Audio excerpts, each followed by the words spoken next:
అఖిలాండ కోటి బ్రహ్మాండ నాయకుడు తిరుమల వెంకటేశ్వర స్వామి పాద పద్మాల చెంత టీటీడీ మాజీ చైర్మన్ బోమన కరుణాకర్ రెడ్డి నివాసం వద్ద ఒక బృహత్తరమైనటువంటి కార్యక్రమానికి శ్రీకారం చుట్టారు. హిందూ మత పునఃస్వీకరణ మహోత్సవాన్ని నిర్వహించి ఆంధ్రప్రదేశ్ రాష్ట్ర చరిత్రలో కావచ్చు, ఇరు తెలుగు రాష్ట్రాల్లో కూడా ఒక సువర్ణాక్షరాలతో లిఖించదగ్గటువంటి ఒక కార్యక్రమానికి టీటీడీ మాజీ చైర్మన్ బోమన కరుణాకర్ రెడ్డి గారు శ్రీకారం చుట్టడం ఈ రోజు తెలుగు రాష్ట్రాల్లో ఒక చర్చనీయాంశంగా మారింది.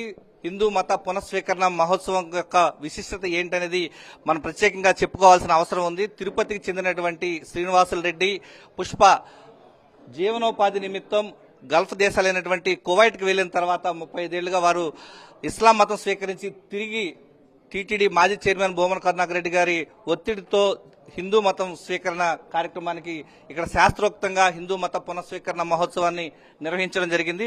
తిరిగి హిందూ మతంలోకి వచ్చినటువంటి అమీనా ప్రస్తుతం పుష్పగా మళ్ళీ మారారు. ఎలా అనిపిస్తుంది తల్లి? చాలా సంతోషంగా ఉంది సార్. కరుణాకర్ రెడ్డి గారు ఇంత ఖర్చు పెట్టి మమ్మల్ని ఇక్కడికి రప్పించి ఇంత ఖర్చు పెట్టి మాకు చేయాల్సినంత అవసరం అతనికి లేదండి. అతను మంచి మనసే. ఆయన చేసిన సేవలు ఆ టీటీడీకి సంబంధించినటువన్నీ ఆయన చేసినటువన్నీ మాకు అన్ని చెప్తా ఉంటారు మా ఆయన. కానీ చాలా సంతోషంగా ఉందండి. ఇలా ఎవరండి ఆ తోబుట్టువులు కూడా ఎవరు ఇలా చేసిన వాళ్ళు కాదండి. కానీ ఇంత సంతోషపడుతున్నామంటే కేవలం ఆ కరుణాకర్ రెడ్డి గారి వల్లనే మేము ఇంత సంతోషంగా ఉండాలని ఆ భగవంతుని కోరుకున్నాం నాయన. ఇది మేము బాగుండాలి అంతే నా కోరిక. ఎందుకు ఇస్లాం మతంలోకి మారాల్సి వచ్చింది? ఎప్పుడు వెళ్ళారమ్మా? ఎందుకంటే కొన్ని కారణాల వల్ల కోయట్లో అక్కడ ఇబ్బందుల పరిస్థితులను బట్టి మేము మారాల్సి వచ్చిందండి. కానీ ఇక్కడికి వచ్చిన తర్వాత మా పిల్లలకు కూడా ఇష్టపడలేదు. ఎందుకమ్మా మీరు ఇలా చేశారు, మీరు చనిపోయినా గానీ రేపు మా పరిస్థితి ఏంది, నలుగురికి మేము సమాధానం చెప్పాలని మా పిల్లలు కూడా నాకు ఒత్తిడి తెచ్చారు. కానీ అలా సమాధానం చెప్తూ వచ్చాము. కానీ కేవలం కరుణాకర్ రెడ్డి గారే మమ్మల్ని చాలా ఒత్తిడి తెచ్చారు. వద్దు వద్దు శ్రీనివాసులు వద్దు, నువ్వు ఇలా మారు, రేపు ఏదైనా మంచి అయినా చెడైనా మీరు బాగుండాలనే నేను కోరుకుంటున్నానని అతని ఆశీర్వాదమే మేము ఇలా మారామండి. తిరుపతి పీకే లేఅవుట్కి చెందినటువంటి శ్రీనివాసులు రెడ్డి అబ్దుల్లాగా మారిన తర్వాత టీటీడీ మాజీ చైర్మన్ బోమన కరుణాకర్ రెడ్డి గారి బాల్య స్నేహితుడు కావడంతో ఆయన ప్రత్యేకంగా ఒత్తిడి తీసుకొచ్చారు. ప్రధానంగా తిరిగి రావడం మీకు ఎలా అనిపిస్తోంది సార్? చాలా సంతోషంగా ఉంది. ఆయన వల్ల మాకు చాలా అసలు అతను మేమిద్దరం ఎంతో చిన్నప్పటి నుంచి బాగా ఉండేవాళ్ళం స్నేహంగా. కానీ ఆయన మారు అన్న ఎన్నో ఎక్కడ పెళ్లికి పోని ఎక్కడ జనాలు సాగుపోని నువ్వు మారాలని ఇలా తట్టేవాడు. సరే అలాగే ఇప్పుడు ఆయన చేసింది మాకు చాలా సంతోషంగా ఉంది. ఈ కార్యక్రమం చేసింది అతని కుటుంబంలో చల్లగా ఉండాలని దేవుడిని ప్రార్థిస్తాను. తిరిగి హిందూ మతంలో మళ్ళీ రావడం, శాస్త్రోక్తంగా ఇంత కార్యక్రమం నిర్వహించడం మీకు ఎలా అనిపిస్తుంది? చాలా సంతోషంగా. అతను ఇంత దూరం ఇంత ఖర్చు పెట్టి చేస్తాడు. నేను అసలు ఇలాగా అనుకోలేదు. అసలు అతను అంత గొప్పగా చేశాడు కాబట్టి అతనికి అతని పిల్లలు గాని ఆయన గాని చల్లగా ఉండాలని ఆ దేవుడిని కోరుకుంటున్నాను సార్. ప్రత్యేకించి ఆంధ్ర రాష్ట్రంలో మత మార్పిడి ఎక్కువ జరుగుతున్న సమయంలో ఈ యొక్క కార్యక్రమం చాలా ఆదర్శంగా తీసుకోవాల్సిన అవసరం ఉంది. ఈ రోజు ఏ విధంగా చూడొచ్చు అంటారు సార్ ఈ కార్యక్రమం?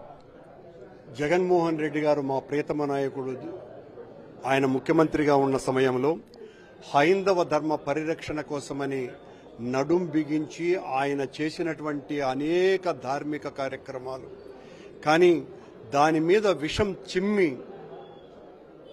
ఆనాడున్నటువంటి ప్రతిపక్షాలు, ఈనాడున్న అధికార యంత్రాంగాలు జగన్మోహన్ రెడ్డి గారి మీద నిరంతరం కూడా భయంకరమైనటువంటి నిందారోపణలు మోపి ఆయన హిందుత్వానికి తీరని ఘోరం చేస్తున్నారని ప్రచారం చేసి ఆ ప్రచారం ద్వారా ప్రజలను నమ్మించినారు. ఆశ్చర్యంగా ఆయన అంత అద్భుతమైనటువంటి కార్యక్రమాలు రూపకల్పన చేయటం జరిగింది. కొండ మీద మొత్తం హిందువులకందరికీ కూడా దిక్సూచిగా ఉన్న వెంకటేశ్వర స్వామి ఆలయం ద్వారా ఇతర మతాలలోకి వెళ్లినటువంటి హిందువులు మళ్లీ హిందువులుగా మారటానికి ఒక వేదిక ఏర్పాటు చేయండి అన్నటువంటి నిర్ణయం మా నాయకుడు జగన్మోహన్ రెడ్డి గారిది. ఆ రోజు ఆయన ఇచ్చినటువంటి సూచన మేరకే నేను 60 మందికి పైగా పీఠాధిపతులతో సదస్సును నిర్వహించి వాళ్ళందరితోనూ చర్చించి ఒక సమిష్టి నిర్ణయం వెంకటేశ్వర స్వామి ఆలయం ద్వారా హిందువులుగా మళ్లీ పునఃస్వీకరణ చేసే విధంగా ఒక వేదిక ఏర్పాటు చేయాలని పెద్ద ఎత్తున దాన్ని ప్రకటించటం కూడా జరిగింది.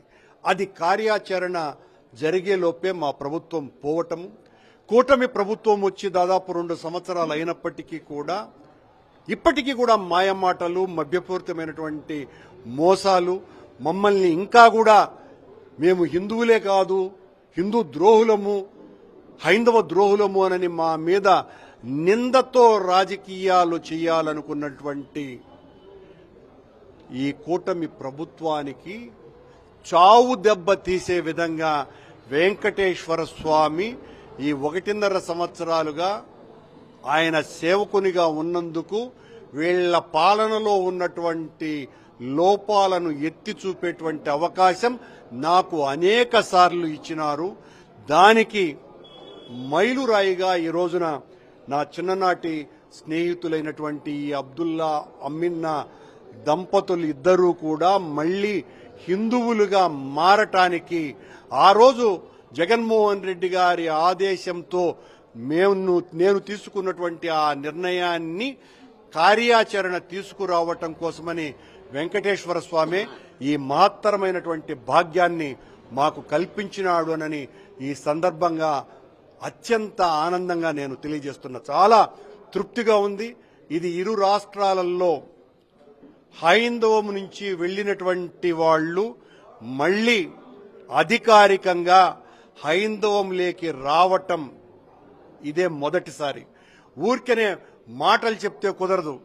హైందవం కాపాడుతాం, హైందవ ధర్మాన్ని కాపాడుతామని. ఆచరణ ఇది. ఆ ఆచరణకు కార్యరూపానికి ముందుకొచ్చినటువంటి ఈ పుణ్య దంపతులనిద్దరినీ కూడా మనస్ఫూర్తిగా అభినందిస్తున్నా. వెంకటేశ్వర స్వామి ఆశీస్సులు కలకాలము వారికి వారి కుటుంబానికి ఉండాలని ఆ స్వామి పాదాలను వేడుకుంటున్నా. గతంలో పాలక మండలి చైర్మన్ గా ఉన్నటువంటి సమయంలో తీసుకున్నటువంటి హిందూ మత పునఃస్వీకరణ కార్యక్రమాల్లో భాగంగానే తిరిగి ఈ రోజు తన చిన్ననాటి స్నేహితులైనటువంటి శ్రీనివాసులు రెడ్డి, పుష్ప దంపతులను తిరిగి హిందూ మతంలోకి తీసుకురావడం చాలా అదృష్టంగా భావిస్తున్నామంటున్నారు. ఇప్పటికైనా సరే మన హిందూ మతం నుంచి ఇతర మతాల్లోకి వెళ్ళినటువంటి వారంతా కూడా తిరిగి హిందూ మతంలోకి రావాలని చెప్పేసి టీటీడీ మాజీ చైర్మన్ బోమన కరుణాకర్ రెడ్డి గారు పిలుపునిస్తూ ఉన్నారు. కెమెరామెన్ ఎల్లయ్యతో విజయమూర్తి, సాక్షి టీవీ, తిరుపతి నుంచి.